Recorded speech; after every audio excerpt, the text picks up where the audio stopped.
Isasala ngayong araw sa Commission on Appointments si Environment Secretary Gina Lopez na naging kontrobersyal dahil sa pagpapasara ng maraming minahan sa bansa. Panawagan ng Pangulo sa mga miyembro ng CA, pakinggan ang panig ni Lopez, lalo na sa issue ng pagmimina.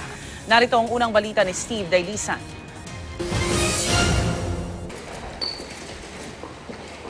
Mismo si Pangulong Duterte na ang nanawagan sa mga taga-kongreso na miyembro ng Commission on Appointments. You just cannot ignore also the cries of Gina Lopez.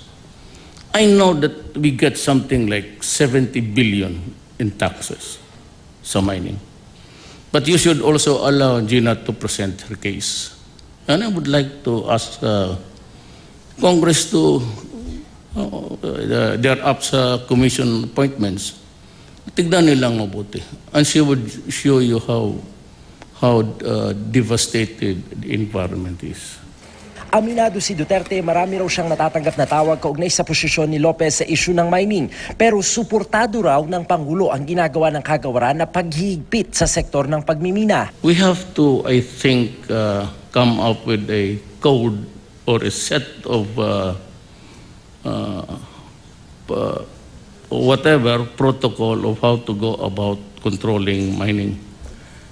It's not because we do not want people to earn.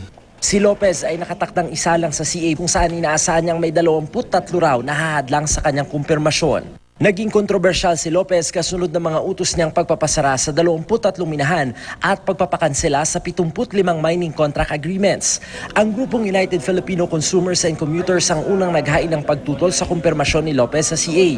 Sinampahan din nila ng 1 billion peso graft case si Lopez sa ombudsman dahil pinoprotektahan umano niya ang isang kumpanya na nagsusupply umano ng substandard at overpriced equipment na ginagamit para sa air quality monitoring ng DENR. Hindi namin sinasabi na si Gina Lopez ay bahagi ng mga panahon prinocure ang mga makinang ito. Hindi.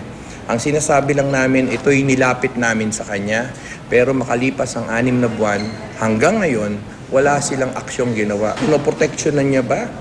Depensa ni Lopez, wala raw siyang kinalaman sa pagbili ng equipment para sa air quality nitong 2006, 2010 at 2013 dahil 8 buwan pa lang siya sa pwesto. Tingin ni Lopez, mining companies din daw ang nasa likod ng mga pag-atake sa kanya. I never bought any equipment. So how can I be, paano i-accuse ako na graft? Wala naman akong binili eh.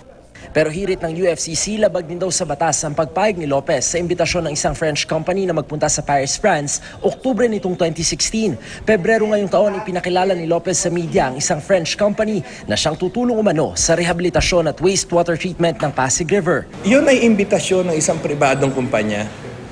So bilang kalihim ng gobyerno, bawal po yun. The French government invited me to go to Paris because they want to do solar and they want to help the Pasig River. Bakit hindi ako pupunta? SIAP paid for that trip. SIAP, it's a French government. Ipinanawagan muli ni Lopez na sana'y bumoto raw ang mga mambabatas na miyembro ng CA batay sa kanilang konsyensya at pagmamahal sa kalikasan, hindi sa personal na interes sa minahan. Para sa unang balita, Steve Dailisan reporting.